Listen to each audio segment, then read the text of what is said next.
Bienvenidos a nuestro seminario Hunter Colombia en cadena de custodia. Un evento desarrollado con la finalidad de actualizarnos en este procedimiento, en este sistema. La cadena de custodia, ya hemos mencionado que la criminalística es transversal a muchas áreas y jurisdicciones del derecho. No se aplica solo en lo penal, pero la cadena de custodia abarca un rango aún más amplio de personas que la deben aplicar. Entonces, por eso es importante conocer de este seminario. ¿Por qué? Porque, por ejemplo, el sector salud, por ejemplo, inspectores de policía, comisarías de familia, a entidades de vigilancia y control, también la Contraloría que en ejercicio de sus funciones encuentren un elemento de prueba, deben proceder a embalar y rotular este elemento y deben proceder a entregárselo a la policía judicial para que haga lo pertinente cuando amerite hacer parte de un proceso penal. Ejemplo, dentro de una investigación X disciplinaria se encuentra un elemento de prueba, debe recolectarse, embalarse y debe informarse a la entidad competente, a la autoridad, en este caso Fiscalía General de la Nación, para que se inicie una noticia criminal. Por ejemplo, sector salud. Cuando llega una persona lesionada a un centro médico, por ley 906, que es el Código de Procedimiento Penal, se debe hacer el informe, el reporte a Policía Nacional, a las autoridades de este lesionado primero. Segundo, se debe hacer la llamada para que se apersone del caso. Y si dentro del cuerpo de esta persona, si en el procedimiento quirúrgico, si en el procedimiento de atención básica de este lesionado, se encuentra un elemento de prueba, este personal médico debe recolectar y embalarlo para entregarse a la policía judicial.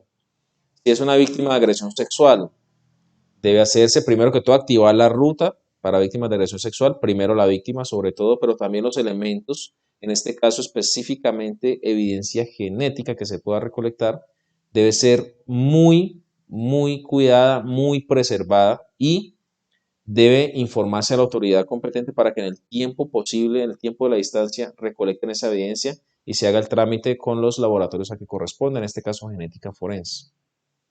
Supremamente importante porque aún cuando los elementos se preserven en cadena de frío, como se hace con la evidencia genética, de todas formas esto se va a ir degradando con el paso del tiempo. ¿Por qué decimos esto? Porque somos conocedores de que en muchos casos, en muchos centros médicos se encuentran hisopados o frotis que han sido recolectados de víctimas de agresión sexual, llevan años allá guardados y nadie ha ido a reclamarlos o no han llamado para que los reclamen. Aunque se preserve mucho en cadena de frío, esto va a tender a degradarse, va a tender a perderse la evidencia y pues lógicamente no se surtió de manera adecuada el procedimiento. Y así sucesivamente muchas personas, incluso los particulares, pueden recolectar un elemento de prueba. No están obligados a embalar y rotular, pero sí están obligados a entregárselos a las autoridades, al igual que el imputado, el indiciado, imputado o acusado también está en la capacidad de recolectar estos elementos. Entonces, esto es una aclaración muy importante. ¿Por qué? Porque pues nos genera la conciencia de que muchas personas podemos estar inmersos en la aplicación del sistema de cadena de custodia y de pronto no lo estamos realizando bien. Ahora, hay un artículo en el Código Penal colombiano que es el ocultamiento, alteración o destrucción de elemento material probatorio, artículo 454b del Código Penal, ley 599 del año 2000, donde si no hacemos la correcta manipulación, el correcto embalaje y rotulado de un elemento de prueba, podemos vernos inmersos en una investigación donde se trate de determinar por qué lo hicimos. Entonces, por lógica, solo por eso, ya por evitarnos una investigación penal o que nos vinculen a ella, ya es suficiente para que procuremos por aplicar bien este sistema. ¿Cuál es la finalidad del manual de cadena de custodia? O la finalidad de este evento académico es que fortalezcamos esos conocimientos, como habíamos mencionado, tanto para investigadores, operadores judiciales, investigadores tanto de la Fiscalía General de la Nación como investigadores privados, operadores judiciales y también particulares que estén interesados y que quieran actualizarse en la aplicación del procedimiento de cadena de custodia. La agenda, ¿cómo se va a desarrollar? Tenemos, primero, objetivos, marco histórico y glosario, que es este módulo que estamos desarrollando, el número 1. Tendremos segundo, marco conceptual y jurídico, es decir, definiciones y la normatividad que nos acompaña a la aplicación del manual de cadena de custodia y los procedimientos de cadena de custodia. Después, los aspectos transversales en el módulo 3. ¿Qué son los aspectos transversales? Son las aclaraciones que nos hace el manual. ¿Las aclaraciones sobre qué? Sobre cosas puntuales para hacer y no hacer. Ejemplo, hace muchos años, desde que inició el sistema acusatorio, en muchos despachos fiscales se ordena o se ordenaba, aunque en algunos todavía se hace, que las entrevistas escritas en video o en audio se embalaran y se rotularan. ¿Qué nos dice este manual en los aspectos transversales? Que no son elementos de prueba y por lo tanto no se deben embalar. Y así muchas cosas más que es importante conocer para saber si se aplican o no, con base en el principio de economía procesal y pues también para nosotros hacer las cosas de manera adecuada. Aspectos transversales es muy importante, son 2 o 3 páginas, pero tienen de una manera muy resumida y muy puntual lo que se debe hacer respecto de ciertos casos. Vendrá después los procedimientos de cadena de custodia, para lo cual haremos un entrelace con nuestro seminario de administración del lugar de los hechos y te agregaremos los links, aunque aquí explicaremos a grandes rasgos de qué se tratan los procedimientos. Vendrán después los esquemas de recolección y embalaje. ¿Qué son los esquemas de recolección y embalaje que están, les adelanto, en la página 42 a 56 del manual de cadena de custodia? Los esquemas son: tengo un elemento de prueba. ¿Qué debo hacer con este elemento? Es decir, ¿a qué laboratorio debo enviarlo? ¿Qué debo solicitarle de manera idónea? No decir, no, es que necesito que me le saquen los archivos, no. ¿Cómo le solicito eso? ¿Cuál es el término? ¿Y a quién se lo envío? ¿Cómo embalar y rotularlo? Y algunas precisiones. Si tengo un arma de fuego, por ejemplo, pues en las precisiones o observaciones me va a decir que debo descargarla primero, que debo observar el decálogo de manejo de armas de fuego. Y aquí, en algunos de estos elementos, también tenemos videos explicativos de cómo identificar y recolectar ciertas evidencias, y también te colocaremos los links pues en los videos a que haya lugar. Bueno, vendrá después el portafolio de servicios de los laboratorios forenses, es decir, toda la gama de laboratorios que aplican en Colombia, de los que están, digámoslo así, de los que más se usan, porque recordemos que la criminalística puede hacer uso de cualquier tipo de pericia, de cualquier tipo de ciencia, de cualquier tipo de disciplina en la cual requiera apoyarse. Pero es muy importante que puedas mirar que en el manual de policía judicial se encuentra desde la página 51 en adelante laboratorios forenses y qué solicitar. Si esta solicitud se puede desarrollar por policía judicial, por CTI o por medicina legal, y si se puede hacer en actos urgentes o no. Eso lo vamos a ver más adelante. Entonces, ¿dónde puedes tener tu manual de cadena de custodia? Primero, lo puedes adquirir físico con nosotros. No solo el manual de cadena de custodia. Puedes tener acceso al manual de policía judicial, son 3 libros o 3 documentos. Manual de policía judicial, manual de cadena de custodia, están ambos en nuestro a full color. ¿Sí? Tenemos manual de policía judicial, manual de cadena de custodia, está, manual de policía judicial, y como un plus, como un valor agregado, tenemos el procedimiento de inspección al lugar de los hechos, el cual fue determinado y fue actualizado por el Consejo Nacional de Policía Judicial en los últimos 2 años, año 2020-2021. 2020. Manual de Policía Judicial. Manual de Policía Judicial, manual de cadena de custodia y el procedimiento de inspección técnica al lugar, donde encontrarás todo lo desarrollado dentro de una escena, desde la misma fijación, conocimiento de los hechos, y tendrás también acceso, por ejemplo, a cómo se hace una fijación fotográfica, cómo se aplica método de búsqueda, cómo se hacen bosquejos topográficos, los elementos que deben contener algunos maletines o kits de criminalística que te pueden ser muy útiles. ¿Cómo lo puedes adquirir con nosotros? Pero también, no te preocupes, lo puedes descargar de manera gratuita de nuestra página de Hunter Colombia en la pestaña de doctrina descargable. Doctrina descargable. Allí vas a encontrar no solamente los manuales, mucha otra información importante, testigos métricos para imprimir en tamaño real, es decir, que concuerde con las medidas reales de un testigo métrico, cuadratura topográfica, como lo explicamos en la administración del lugar de los hechos, numeradores, el instructivo de PIPH, que es el que se aplica a sustancias controladas o estupefacientes, manual de policía judicial y de cadena de custodia, como lo mencionamos, que también viene físico, y vas a encontrar pues leyes, códigos, formatos y demás. Entonces aquí vas a descargar el manual, clic, y vas a tener acceso a él gratuitamente. ¿Cómo lo descargas? Flecha de descarga en la parte superior derecha y listo. Puedes tenerlo directamente o lo puedes consultar cuando quieras de nuestra página. Aquí están todos los elementos de los que vamos a tratar en este seminario. Entonces con eso ya queda claro que puedes tener el manual tanto digital como físico. Algunos preferimos tenerlo, así como los códigos, como la jurisprudencia y demás, pues preferimos tenerlo físico para poder rayar, para poder hacer anotaciones, para poder tener cosas claras y cuando asistimos a audiencias o demás, pues tenerlo ahí a la mano, porque en una audiencia o en algo, pues yo no puedo decir, regálame un momentico, yo miro el computador, pues para mirar el manual o el código, no, pues lo tenemos ahí a la mano.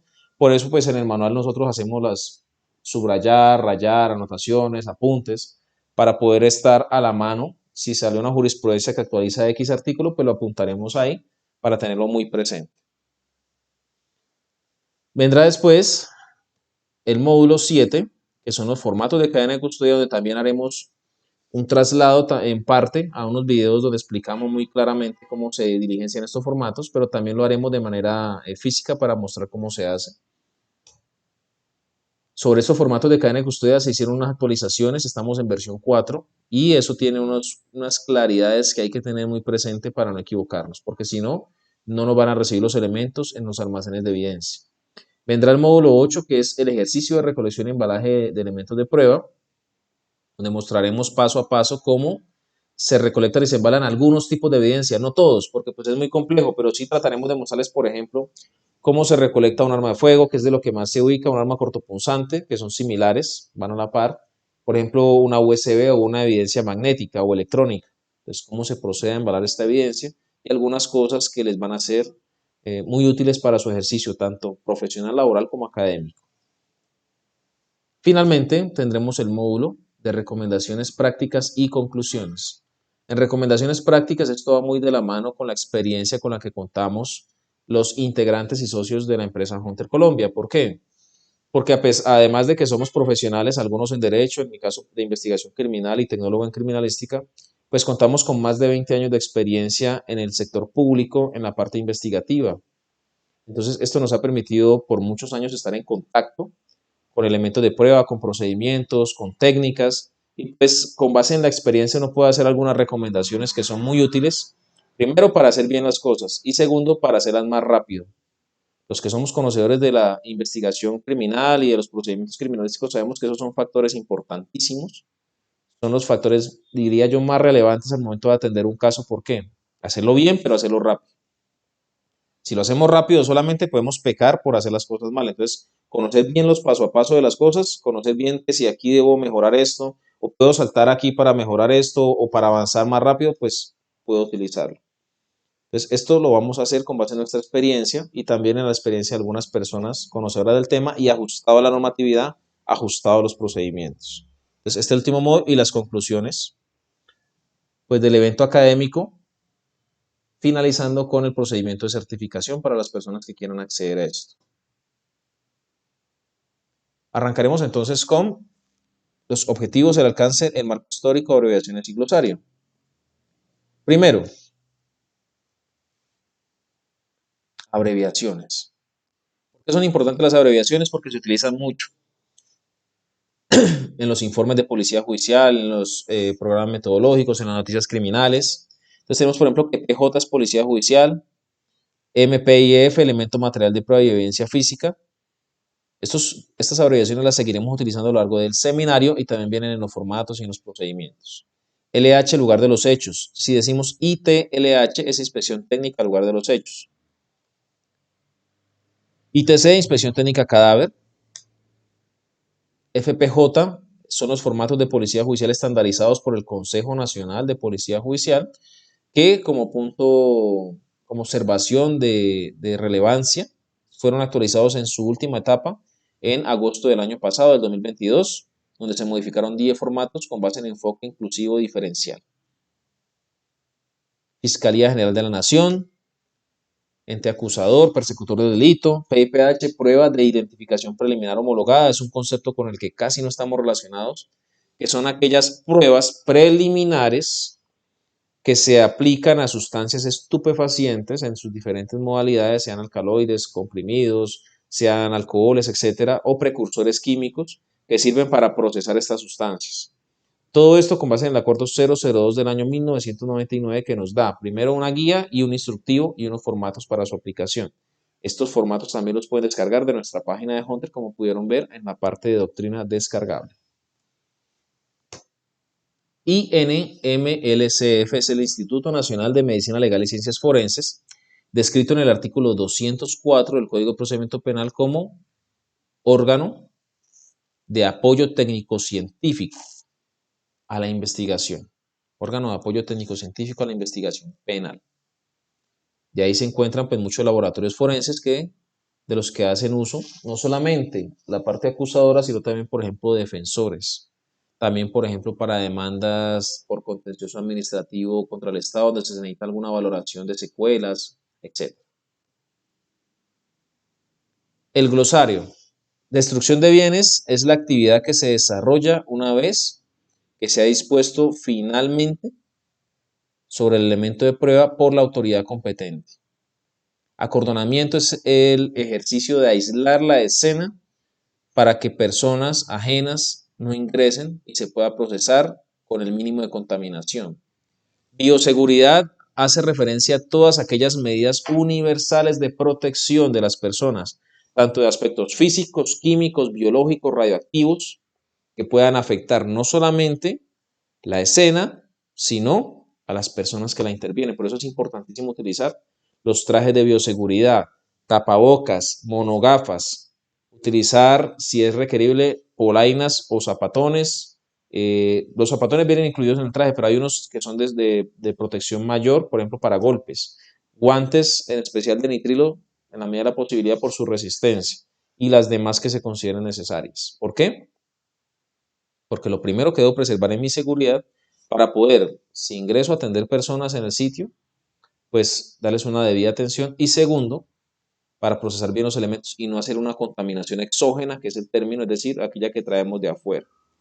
También los elementos bien utilizados, no utilizar un mismo elemento como guantes para varias evidencias, porque puedo contaminar. La contaminación es de ambas partes, tanto para no contaminar la evidencia, la bioseguridad, para no contaminar la evidencia como para no contaminarme yo. Recordemos que tenemos familias, vamos a abrazar a nuestros hijos y pues ellos merecen toda la protección posible. Y en el lugar de los hechos, como pudimos ver en la inspección al cadáver, es un, es un lugar de cultivo para muchas bacterias que se activan desde el momento de la muerte, por ejemplo. Y tenemos contacto con fluidos biológicos, tenemos contacto con químicos, por ejemplo, ácidos alcalinos que nos pueden generar una gran lesión en nuestra piel o pérdida de alguna extremidad o miembro. Entonces tengamos mucha atención con eso. Mucha atención con cuidarnos mucho para poder hacer bien los procedimientos, sobre todo por nosotros y nuestras familias. Y segundo, por preservar la escena. Entonces, ¿qué se utiliza aquí? EPP, elementos de protección personal. Los bienes son todos aquellos relacionados en una conducta criminal, tanto muebles como inmuebles. De aquí encontraremos, por ejemplo, vehículos, casas, velocípedos como motocicletas, bicicletas. Tendremos bienes como bienes muebles dentro de un hogar, dentro de una residencia. Todo lo que pueda estar relacionado con la conducta, no solamente desde la cadena de custodia, sino que recordemos que, por ejemplo, se le puede hacer comiso a ciertos bienes con base en el Código de Procedimiento Penal por parte de la Fiscalía y esos bienes pasarán a favor del Estado. Todo esto va relacionado entre la pestaña de bienes y en la noticia criminal se debe de describir muy claramente qué bienes van a estar relacionados. Embalar es el acto de introducir un elemento de prueba en un contenedor y blindar este contenedor para que no se pueda tener acceso a él y no se pueda dañar, contaminar, perder o extraviar. Cotejar o comparar o confrontar es el acto de tener un elemento, ¿sí? Un elemento, por ejemplo, forense como evidencia genética, tener un elemento sospechoso o de confrontación, por ejemplo, el ADN de la persona que posiblemente cometió el delito, y mirar, por ejemplo, el perfil genético de este, el perfil genético de este, y hacer una confrontación, un cotejo, una comparación entre ambos para determinar si corresponde a la misma persona, en este caso si hay uniprocedencia. Con armas de fuego, lo mismo, con proyectiles recuperados y con proyectiles obtenidos en un sitio controlado o tubo de disparo o tubo de descargue, pues para recuperarlos y mirar, por ejemplo, las estrías marcadas en el encamisado o en el plomo del proyectil. Entonces, actos de confrontación entre impresiones dactilares, actos de confrontación en documentos y demás. Confrontación, cotejo o comparación. Custodio es la persona que se hace cargo de un elemento de prueba. Antes existía el término transportador, esto se eliminó porque así usted esté transportando un elemento es custodio. Contenedor primario y contenedor secundario. Yo embalo un elemento y este elemento necesito mandarlo, por ejemplo, por mensajería, que eso también lo vamos a aclarar aquí. Este contenedor primario en el que embala el elemento, una bolsa plástica con Ziploc o una caja de cartón, etcétera. Este contenedor primario debo introducirlo en un contenedor secundario para que me proteja no solamente el elemento de prueba, sino ese contenedor, porque ese contenedor primario es el que va a ir con el elemento a todas partes. Y si el contenedor o el embalaje, pues, se daña o se destruye, hay que hacer un procedimiento que de acta, de informe. Entonces es bastante dispendioso, por eso hay que procurar por preservar muy bien este contenedor primario. Para eso vienen contenedores secundarios cuando se van a transportar los elementos a otras partes o se van a enviar por mensajería a laboratorios. También tenemos las instituciones prestadoras de salud, las IPS, que están próximas de pronto a surtir o sufrir algunos cambios por legislación nacional en Colombia. Evidencia traza. ¿Qué es evidencia traza? Es aquella que no se puede percibir con la aplicación de los sentidos o a simple vista. Usted llega a un sitio, en ese sitio observa de manera general y de pronto ve un computador, un celular, libros, vasos, pero de pronto no va a ver la impresión dactilar que quedó en una superficie de vidrio, no se ve a simple vista. No va a haber fluidos biológicos consistentes en semen, saliva, orines, sudor. No va a haber de pronto una mancha de sangre que fue derramada y si estuviera la sangre pues la vería, pero resulta que el agresor, el autor, la limpió y la trapeó. Pues no la va a ver a simple vista. No va a haber de pronto sustancias explosivas que un CAN especializado o entrenado para esto las va a detectar. Entonces, ¿qué son las evidencias trazas? Las que no podemos percibir a simple vista, fibras de cabello, impresiones dactilares y que requieren de equipos, requieren de personas especializadas o, en este caso, por ejemplo, los caninos especializados para su identificación. Eso es evidencia traza. Cuando hay una detonación, posiblemente parte del material, del contenido químico del artefacto, va a quedar impregnado en los elementos más, digámoslo así, cercanos. Esto se debe recolectar fragmentos de prendas y demás para enviar al laboratorio y procurar por determinar la evidencia traza que se encontraba ahí, es decir, el artefacto explosivo. En toxicología forense, yo puedo ver un líquido en un lugar, un vaso en una mesa, el señor falleció, se desconocen las causas de la muerte, de pronto fue envenenado y pues yo debo recolectar posiblemente muestras de este líquido, aunque no puedo ver qué es. Debo recolectar esas muestras para enviarlas al laboratorio y que me diga mediante toxicología forense si podemos encontrar algún elemento probatorio allí. Y así con muchas otras cosas. Macroelementos son elementos muy grandes que por su tamaño no se pueden embalar y rotular y llevar a un almacén de evidencia o a un laboratorio, como por ejemplo vehículos, maquinarias pesadas y cosas similares que tendrán que transportarse a un sitio especial como parqueaderos o, en el caso de las maquinarias pesadas, por ejemplo en minería ilegal, pues tendrán que dejarse en el sitio, hacer un procedimiento de inutilización de estos elementos y en este caso las fotografías lo vamos a tratar en cadena de custodia. Se tomarán muy buenas imágenes de este elemento y estas imágenes serán las que se embalarán y rotularán, las únicas imágenes, se embalarán y se rotularán y se entregarán a cadena de custodia para su preservación. ¿Por qué? Porque el elemento no fue posible trasladarlo. Macro elemento de grande. Epicrisis es la documentación de la que queda registro cuando atienden a una persona inicialmente en un centro médico, especialmente por urgencias. Recordemos que en inspección a cadáver, como mencionamos en nuestro seminario de administración del lugar de los hechos, las epicrisis son de obligatoria recolección y entrega a medicina legal para que puedan hacer una buena necropsia, un buen procedimiento. Muestra es la que se toma de un elemento general, por ejemplo, de PIPH. Yo tengo unas panelas, le llamamos, o unos paquetes de sustancia comprimida, de sustancia sólida, pulverulenta, etcétera. Y de esto, pues yo saco para hacer el PIPH, digamos, el análisis preliminar. Y después de que me dio preliminar positivo, saco otro poco más para embalar y rotular y enviar al laboratorio para confirmación. Esto se llama muestra. Fluido biológico en una escena, muestra.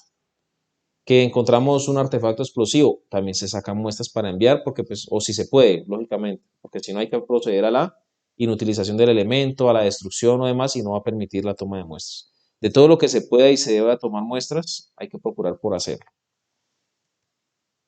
Traspasar es entregar un elemento probatorio de una persona a otra, de un custodio a otro. El rótulo es aquel documento que va adherido al contenedor primario y lo que hace es identificarnos. Noticia criminal, fecha y hora de recolección, dónde se encontró, qué elemento de cuántos es, porque yo puedo tener elemento 1 de 10, por ejemplo, porque eran 10 elementos en la cena y estoy embalando el primero, o 5 de 10. La cantidad de elementos y la descripción. Además de eso, la persona que lo embaló y rotuló. Antes se decía el que recolectó y embaló, era el que podía diligenciar el rótulo. Ahora solamente el que lo recolectó y embaló. ¿Cómo así? Pues que yo de pronto participé de la diligencia, pero yo no encontré el elemento. Fue mi compañero que aplicó el método de búsqueda, pero yo estoy en la inspección al lugar de los hechos. Yo puedo diligenciar rótulos, puedo embalar y rotular, porque yo hago parte del equipo de trabajo. Entonces, antes era obligatorio el que identificó el elemento y lo recolectó. Ahora no es necesario identificar. Puede ser alguien que participe de la diligencia el que se puede encargar de recolección, embalaje y rotulado. Registro de cadena de custodia es el documento. El rótulo es el FPJ7, el registro de cadena de custodia es el FPJ8. Son los documentos que nos dan la continuidad, la identificación y nos dejan constancia de la preservación y autenticidad de los elementos de prueba. El registro de cadena de custodia es este formato que miraremos en un video de Hunter Colombia de nuestras redes sociales, de cómo se diligencia, pero es el formato que nos asegura la trazabilidad, es decir, de mano en mano, quién fue la persona en cada estación de manipulación de este elemento la que estuvo en contacto con él. Para asegurar con esto el principio de continuidad de la cadena de custodia, asegurar el principio de identificación, el principio de seguridad de los elementos, que no se vayan a perder, extraviar o dañar. Objetivos del manual. El primero, pues, establecer directrices. ¿Para qué? Para aplicar la cadena de custodia desde el mismo momento de la identificación y hallazgo de los elementos hasta su disposición final. Los objetivos específicos de este seminario: presentar el marco histórico, normativo, conceptual, mostrarles los aspectos relevantes y transversales de la cadena de custodia, categorizar los almacenes de evidencia, no es un solo tipo de almacén de evidencia, hay varios, las actividades o procedimientos a desarrollar en la cadena de custodia y quiénes son los directamente responsables de estos procedimientos. Mirar y orientar a los participantes sobre la manera secuencial, ordenada y segura que deben utilizar al momento de identificar, recolectar y embalar un elemento. Y recomendaciones prácticas, así como diligenciamiento de formatos y ejercicios. Alcance del manual de cadena de custodia. El manual va dirigido a servidores públicos y particulares que por sus funciones tengan contacto con elementos de prueba y evidencias físicas. ¿Cuándo inicia la cadena de custodia? Desde el momento en que se hallan los elementos. ¿En dónde se hallan elementos de prueba? En el lugar de los hechos y en lugares diferentes a los de los hechos. Lugares de los hechos y lugares diferentes a los de los hechos. Desde que se encuentra el elemento inicia la cadena de custodia. ¿Y cuándo termina la cadena de custodia? Como mencionamos, con la disposición final por la autoridad competente, sea Fiscalía General de la Nación, sea el juez que conoce el caso o de conocimiento. Observación importante. Si hay entidades privadas o públicas que van a aplicar cadena de custodia, estos procedimientos deben ir de la mano del manual. Es decir, no contradecir el manual.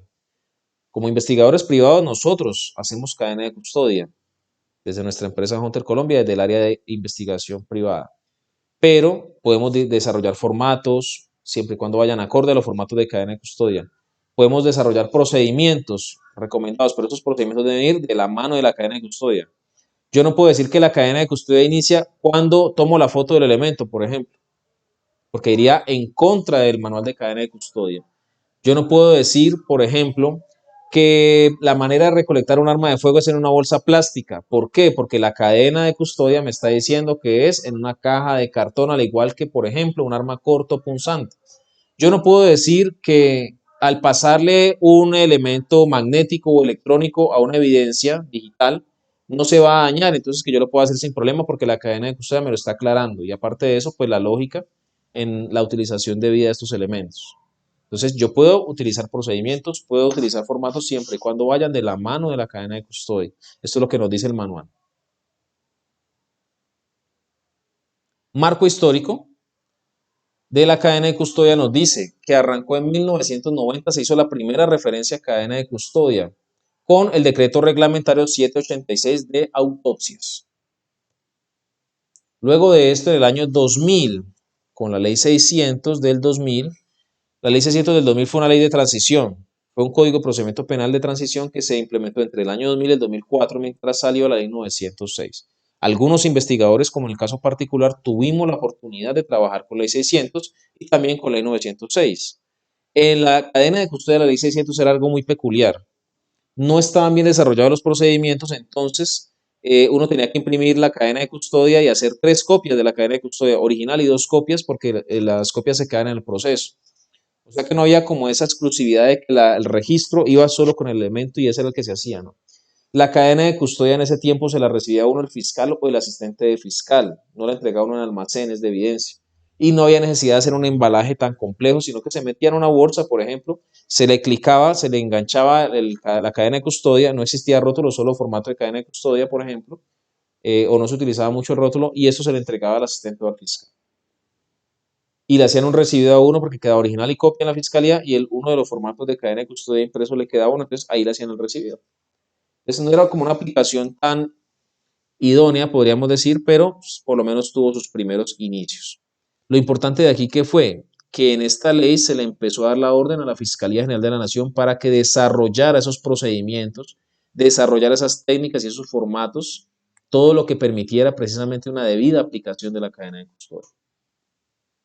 En el año 2002 se creó el Comité de Cadena de Custodia conformado por las entidades que cumplían funciones permanentes y permanentes especiales y transitorias de policía judicial. Nace el Comité de Cadena de Custodia. Ya se arrancó con la resolución 1890 también en el año 2002, que ahí sí ya vino a desarrollar de una mejor manera los procedimientos de cadena de custodia para la ley 600. Se creó el acto legislativo 003 del 2002 que introdujo la cadena de custodia en la Constitución Política Colombiana en el artículo 250 que trata de las funciones de la Fiscalía General de la Nación. Para el año 2003 salió la resolución 2869, nuevo o actualización de manual de cadena de custodia para la ley 600 del 2000, para el año 2003. Pues ya un año de que cambiáramos al sistema acusatorio, pero era como un avance de mejora en los procedimientos de cadena de custodia para hacer ese tránsito de una manera más sencilla y menos traumática. Este es el primer manual de cadena de custodia que en realidad hace obediencia a procedimientos estandarizados rigurosos de aplicación, donde se destacó lo del rótulo, el registro de cadena de custodia, procedimientos específicos del lugar de los hechos, e incluso este manual de cadena de custodia, este primer manual de cadena de custodia que lo tenemos por acá, como recuerdo, nostálgico diríamos, nos traía el procedimiento de PIPH incluido. Era un manual muy bueno, la verdad. Era un manual muy bueno, muy útil. Venía con flujogramas de cómo aplicar, no sé si lo pasamos a ver aquí, flujogramas de cómo aplicar los procedimientos. La verdad era muy completo a pesar de que fue en sus inicios el primer manual de cadena de custodia colombiana para la ley 906. Vendrá el año 2016, es decir, desde el año 2004 hasta el año 2016 no se cambió la cadena de custodia. Pero con el paso de los años, los avances tecnológicos, con muchas cosas procedimentales, se empezaron a percibir situaciones importantes que debían ser objeto de cambio, por ejemplo, en los rótulos, en los formatos, en los procedimientos. Entonces se tomó la determinación por parte del Consejo Nacional de Policía Judicial de hacer una actualización. Esta actualización se hizo en 2 tiempos, empezó en el 2016. Primero en el 2016 salió una resolución 1874 a mediados del año 2016, que no tuvo mayor relevancia, no tuvo trascendencia porque tuvo muchos errores y hubo que corregirla. En un plazo alrededor de un mes, un poco más de un mes, lo corrigieron, se hicieron las mejoras, se hicieron precisamente digámoslo así, se observaron los errores que había, se mejoraron, se actualizaron y salió una resolución que es la 2369 del año 2016, que actualizó el manual de cadena de custodia, es decir, 12 años después de la implementación del sistema acusatorio se actualizó por primera vez el manual de cadena de custodia. Importante de esta resolución 2369, era muy rigurosa. O sea, era bueno en el sentido que era muy rigurosa, pero también cerraba muchas puertas a los investigadores al momento de hacer actividades y pues esto también tuvo ciertos inconvenientes. Por ejemplo, investigadores o los funcionarios de policía judicial tenían máximo 48 horas para entregar los elementos de prueba al laboratorio una vez recolectados y embalados. 48 horas. Por A o por B razón no se podía realizar y ya había un inconveniente por esto. Los fiscales debían hacer autorizaciones, digámoslo así, para que los investigadores los llevaran e incluso los investigadores a raíz de no cumplir este requisito podían verse inmersos en investigaciones disciplinarias, por ejemplo. ¿Qué ordenaba esto? Una destrucción en un periodo de tiempo muy corto de sustancias y demás. Cuando sabemos que en el proceso penal, por ejemplo, la destrucción de una sustancia toma un tiempo, donde el fiscal debe dar la orden, se deben emitir los actos administrativos y a veces eso supera el mes. Como fue tan estricta, muy buena, pero algo estricta, entonces se vio necesaria su actualización en el año 2018.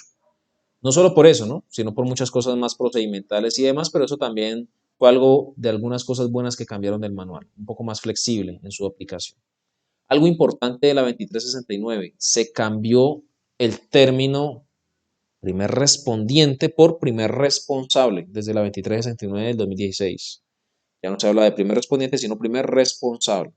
Esto fue un cambio importante porque pues esto nos generó actualización de formatos, actualización de procedimientos, de instrucción y todo lo necesario para que estos primeros responsables pudieran ejercer bien su labor y se les pudiera hacer control. En el año 2018, en abril, se emitió por parte del Consejo Nacional de Policía Judicial el Acuerdo 001, donde no solamente se ordenó cambiar el manual de cadena de custodia, sino que se ordenó o se proyectó el cambio del manual de policía judicial, se proyectó la actualización de algunos formatos, se proyectó la eliminación de unos formatos que ya no eran vigentes, ya no eran útiles, y se proyectó la creación de unos formatos nuevos que eran necesarios, algunos de ellos para reemplazar esos que se eliminaron y otros porque eran totalmente nuevos, que era importante. Por ejemplo, el formato de arraigo no existía, se creó el formato de arraigo. Formato de solicitud de elementos biográficos no existía, se emitió este formato, el de citación. Bueno, en nuestra página de Hunter, valga la cuña o la recomendación, en nuestra página de Hunter Colombia lo puedes encontrar en la pestaña de formatos de policía judicial y están todos. E incluso te explicamos cuáles cambiaron, cuáles actualizaron.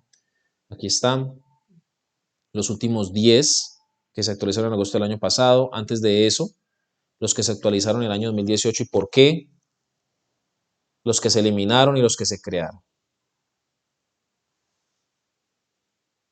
Desde 2018, publicación el 27 de diciembre del 2018, para épocas navideñas, del manual de cadena de custodia y el manual de policía judicial, ambos para el mismo día. Con esto concluimos nuestro primer módulo. Como dice aquí, si tienes alguna pregunta, alguna inquietud, puedes ponerte en contacto con nosotros por medio de nuestro enlace, de nuestra descripción del video en YouTube. Puedes hacer comentarios, hacer preguntas, consultar recomendaciones. O si no, pues aquí están los datos nuestros. Puedes escanear el código QR y ponerte en contacto con nosotros y hacernos la petición que consideres o la recomendación de algún concepto, de alguna aclaración o demás. Entonces, con esto damos cierre al módulo 1 y vamos a continuar con el módulo 2, que es el marco conceptual de la cadena de custodia. Felicitaciones.